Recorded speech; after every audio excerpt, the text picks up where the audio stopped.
I'm your host, Andrew Nemr, and this is the note for January 27th, 2024. The Hiding Place. The current world seems designed for exposure. Every platform requires something to be shown. Content creation, advertising, and social media all require being seen. The amount of attention one receives is the reward they get for the exposure they commit to. I'm sure there's research somewhere about what kind of sharing gets the most attention. Something like authentic, personal, and real might be describers. The reality is, however, that transformation, while not an individual pursuit, is not necessarily a public one either. Transformation requires time with the persona that will change you, and away from the personas that will only judge you, for better or for worse, having locked you into a particular pattern. That is why solitude is one of the primary spiritual disciplines. Many artists get this. By the time a painting, sculpture, book, or even live performance is seen, there have been countless hours spent by the artist interacting only with the piece they are bringing to life. This is often done in a kind of secluded environment. This is not only for the sake of secrecy, another spiritual discipline, but also for the sake of protecting the thing, even the process, from outside, often less informed, forces. Of course, there is a time for the thing itself to be shared. If earlier in the process, the sharing may begin with a small circle of trusted friends. Then maybe a larger group of people, the general public. After all the sharing is done, the amount of time spent making the piece is still much larger than the time spent sharing it. It takes time to bring something to life. A sacred space. There's something profound about the space that we get to use to make things. The artist's studio, the designer's desk, the private study, the conference room, the dance studio, even the classroom, all hold a kind of wonder that lingers even when the activity of making is done. The empty classroom has echoes of teaching and growth. The dance studio has echoes of movements and sounds. The conference room has echoes of deals agreed upon and announcements of shared victories. The designer's desk and artist studio lay in wait until the next call to make. They all echo the challenges and successes experienced there. Each one of these spaces is organized toward, remains poised for, and presents echoes of the process of bringing specific things to life. They are extremely focused and so reflect the nature of the specific process. What then of the spaces that are used to bring the person who we are to become to life? Our rooms, homes, neighborhoods, parks, and more all are focused areas of life. The way they are organized, the patterns of activity that happen in them, even the way they direct our attention, all work towards bringing a particular kind of life to life. The spaces promote particular habits. Here, there are at least two things that can be mentioned. First, while we may respond instinctively to every space, each holds great potential for a variety of purposes. Being creative with what can happen in a space is one way to break free of a particular pattern, expectation, or norm. Second, we have great power to change the way we interact with a space, especially if we find our first inclination to be less than helpful. Here are some examples from my own life. There was a time that I lived in a communal house. It was a significant time of learning for me, as it was the first time I was living with strangers, multiple roommates, and far away from family. As I shared a particular challenge, trying to find a space to be really alone in the house, a friend recommended the monk's closet. I never heard of this idea and pressed for more details. They explained that the monk's closet was any room in the house in which I could find the most privacy, and which others also agreed was a private space. One such room in some houses? The bathroom. And so it was that for a number of weeks, the bathroom became my most private, protected, and safe place.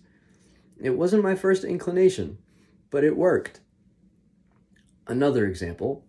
Growing up, I lived in apartments mostly, with plenty of room for the family, but not much else. I had a habit of filling my spaces with good things, but full. Working in New York City allowed me access to specifically designed spaces for making dances, working to care for my body, and more.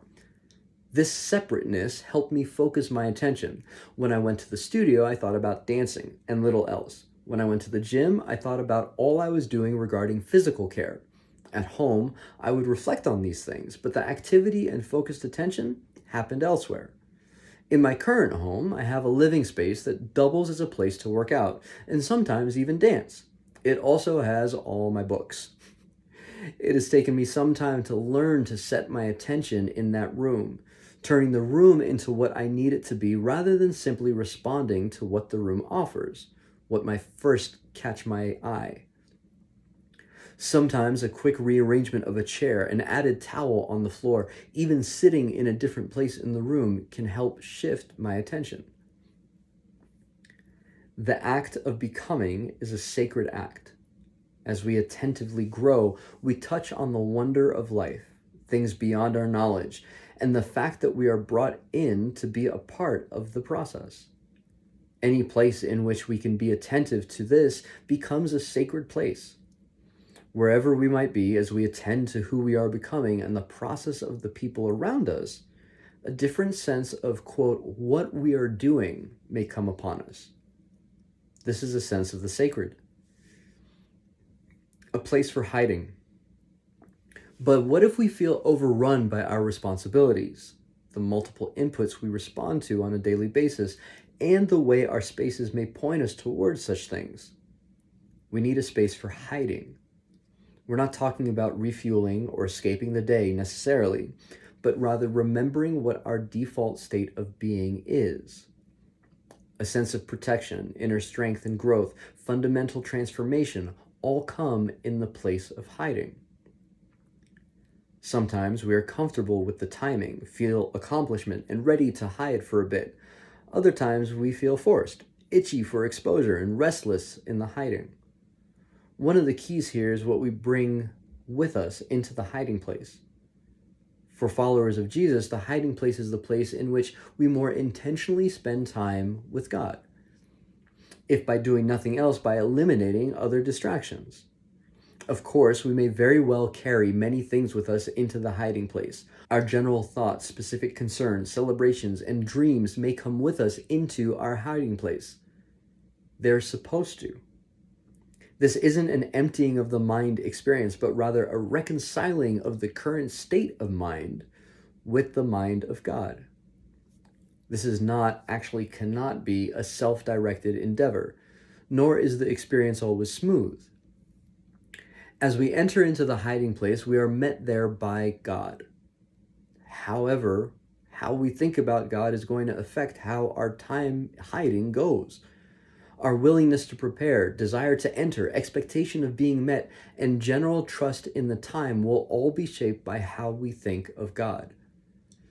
The more we come to fall in love with God, the more we may welcome hiding with Him. We may even come to desire some hiding time. With grace, we may come to discover that we can take what we find in the hiding place with us wherever we may go, and begin to practice that.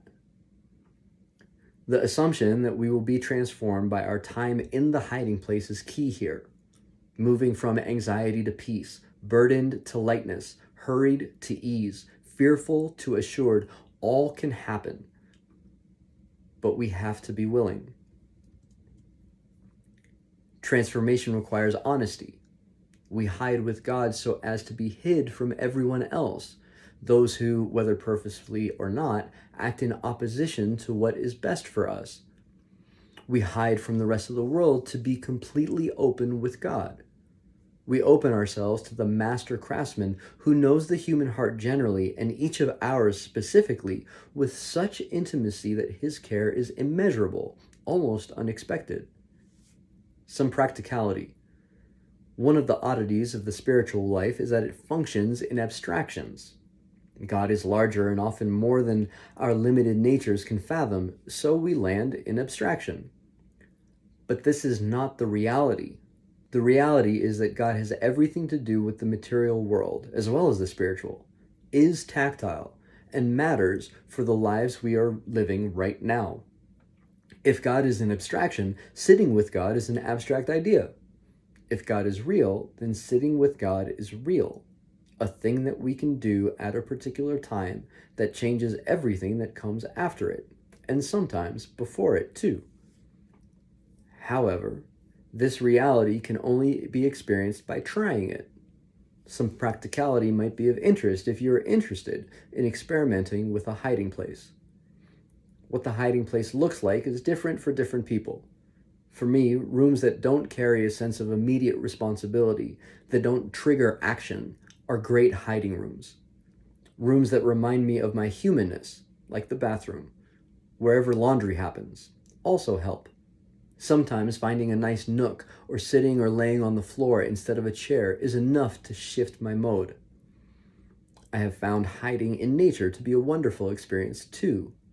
Finding a place just far enough out of the way that feels private gives me the sense of being hid. I didn't always have access to different rooms or away places in nature for that matter, so remember that it isn't the place that makes the experience. It's the person you are with. It's the time, the attention, and the communion that can happen that matters. Friendships aren't born or sustained without interaction. Interaction requires attention. Friendship is the sharing of attention. Hiding ourselves from what is around us so that we might share our attention with God may just be one thing we can do.